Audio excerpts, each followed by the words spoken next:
Every day, 2,500 kids ages 12 to 17 abuse a prescription painkiller for the first time. In 2010, over 1 million emergency department visits involved non-medical use of pharmaceuticals. Nearly 7 million Americans are abusing prescription drugs. That's more than the number of those who are abusing cocaine, heroin, hallucinogens, ecstasy, and inhalants combined. Over the past decade, prescription drug abuse in the United States has increased rapidly, to the point that the Centers for Disease Control and Prevention now label the problem an epidemic. The consequences of prescription drug abuse are numerous and include both legal and health consequences. Although prescription drugs are legal substances, it is illegal to abuse them. This includes selling prescriptions and using prescriptions that are not your own. If caught abusing an illegal drug, there are possible permanent legal consequences, including hefty fines and jail time contingent on the severity of each case.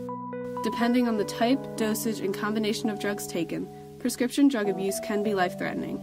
For instance, long-term use of opioids or central nervous system depressants can slow breathing depending on the dosage, and if combined with other medications that cause drowsiness or with alcohol, heart rate and respiration can slow down dangerously and can even cause heart attacks. If usage is repeated or taken in very high doses, stimulants can also cause paranoia, anxiety, dangerously high body temperatures, irregular heartbeat, or seizures. Not only does prescription drug abuse affect the abuser, but it also adds financial burdens to others. Pill addicts who shop around for doctors to score prescriptions cost insurers $10,000 to $15,000 apiece. The total loss in productivity adds up to $42 billion, and the criminal justice bill costs taxpayers $8.2 billion. Over 50% of people who abuse prescription painkillers obtain them free from friends or relatives.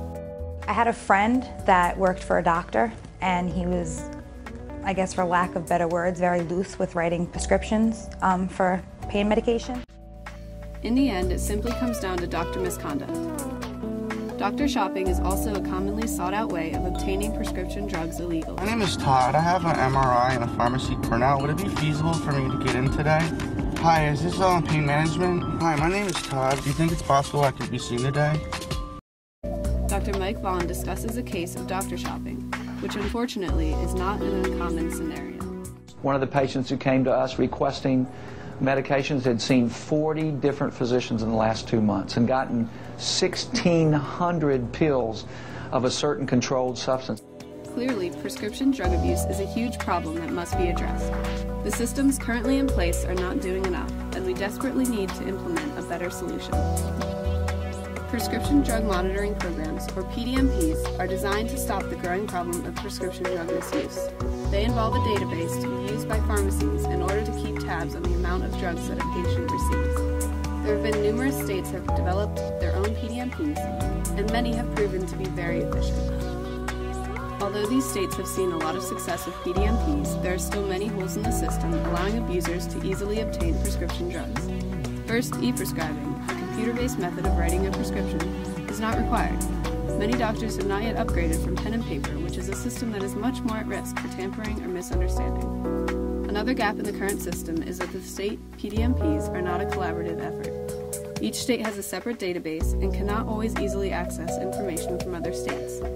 Because of this, abusers are able to cross state borders and doctor shop with relative ease. Finally, the lack of use of the system, because it is not required, really counteracts the effectiveness that it could have. The ideal solution to this growing problem would be to institute a mandatory national database that is used by all pharmacists and doctors. The database access would allow doctors to look up patients and see what they've been prescribed in the past 2 years by any and all doctors.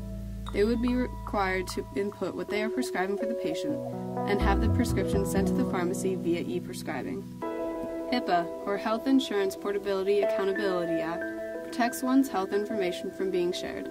The national PDMP we are proposing would comply with HIPAA guidelines, and patient confidentiality would be kept intact. A recent Medical Group Management Association study estimated that the time spent just on refill authorization phone calls cost physicians $10,000 a year each.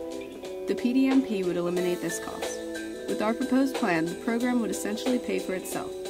Users would be required to pay an annual subscription fee to have access to the database. There are approximately 5,700 hospitals, 230,000 physician offices, and 61,000 pharmacies in the United States.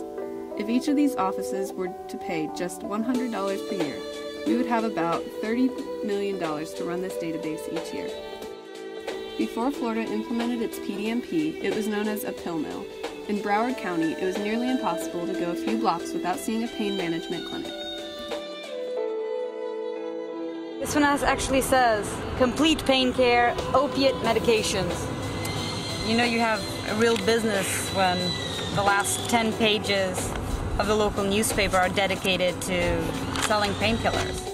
Sarasota Sheriff Knight gives high praise to the PDMP for reducing the number of prescription drugs on the street that gave Florida the pill mill title. A major flaw of Florida's PDMP, however, was a lack of state funding, which made running the PDMP impossible. Our proposed database would improve the current system in 3 different areas. First, the current state PDMPs have been having trouble with funding. Even with the success of the program, the state refuses to fund it, leaving Florida's PDMP and many other state PDMPs to be funded by federal and private grants and donations. Our program would eliminate this uncertainty of funding. Doctor shopping would also be more strictly monitored. Since the database would allow doctors to look up patients and see what they've been prescribed in the past 2 years, they would know if the patients are drug seeking. In addition, the database would allow doctors to avoid prescribing medications that may have adverse effects on other medications that other doctors have prescribed for the patient. Lastly, since pharmacists would also have access to the database to receive the e-prescriptions, doctor misconduct could be monitored more easily.